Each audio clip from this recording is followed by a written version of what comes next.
Seorang pria di Garut, Jawa Barat tega menghabisi nyawa bibinya saat ingin meminjam motor beserta surat-surat kendaraan. Tersangka juga menganiaya anak korban hingga terluka parah di bagian kepala. Berselang 2 minggu, tersangka ditangkap dalam pelariannya di Kalimantan Barat.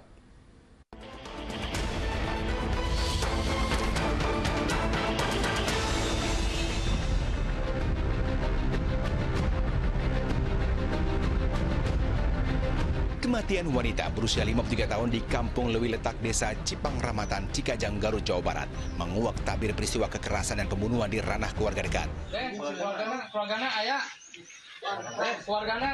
Korban bernama Neneng Hatisah tewas dengan luka parah di bagian kepala di dalam rumahnya. Sedangkan anak Neneng yang berusia 15 tahun terluka berat dan dirawat di rumah sakit. Keduanya dianiaya oleh pria bernama Otang yang tak lain adalah keponakan dari Neneng. Aparat kepolisian langsung memburu pelaku yang sudah melarikan diri. Polisi juga sempat menduga adanya tindak perampokan karena sepeda motor korban menghilang. Jadi untuk di tempat kejadian perkara, yang menjadi korban adalah ibu dan anak. Yang meninggal adalah ibunya, sementara yang luka adalah anaknya yang usianya baru 15 tahun. Perempuan, Bang? Yang anaknya, Bang? Terduga pelaku sudah dikantongi dan sudah. Untuk identitas sudah diketahui, ya saat ini kita masih dalam tahap pengajaran terhadap pelaku. Sementara itu, jasad Neneng sudah dimakamkan di pemakaman umum Kampung Lewi Letak. Kesedihan masih dirasakan pihak keluarga. Mereka meminta polisi segera menangkap pelaku dan diberi hukuman setimpal. Gak nyangka juga, soalnya kan itu bukan orang lain ya, itu masih saudara gitu. Gak nyangka aja, ya hukuman ya maksimal hukuman mati deh, biar setimpal gitu ya. 2 minggu berselang, tersangka akhirnya diringkus aparat kepolisian di Kabupaten Ketapang, Kalimantan Barat. Kaki Otang terpaksa ditembak karena mencoba melawan saat akan dibekuk.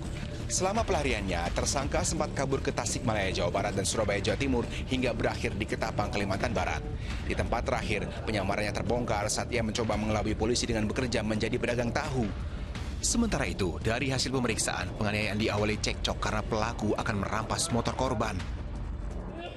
Tersangka datang ke rumah korban berniat untuk meminjam dan akan membawa kabur motor korban. Nah, setelah beberapa saat ngobrol-ngobrol dengan korban, ternyata ada yang membuat tersangka ini tersinggung dengan ucapan korban, sehingga korban saudara N didorong sampai terjatuh.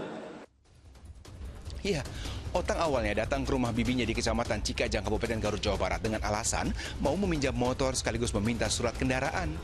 Meyakini motor miliknya akan digelapkan, korban menolak dan menegur tersangka. Tersinggung ditegur, pria berusia 31 tahun itu lantas naik pitam dan menganiaya bibinya dengan cobek batu hingga tewas. Tersangka juga menganiaya anak korban saat akan merampas kunci motor. Remaja berusia 15 tahun selamat karena berpura-pura meninggal dunia. Setelah pelaku pergi, ia akhirnya meminta pertolongan warga. Aparat kepolisian juga menyita barang bukti motor korban yang sempat dititipkan tersangka ke rumah pacarnya di Tasikmalaya, Jawa Barat. Atas perbuatannya, tersangka dijerat pasal pembunuhan disertai kekerasan dan dijerat Undang-Undang Perlindungan Anak dengan ancaman hukuman 20 tahun penjara. Tim Liputan melaporkan.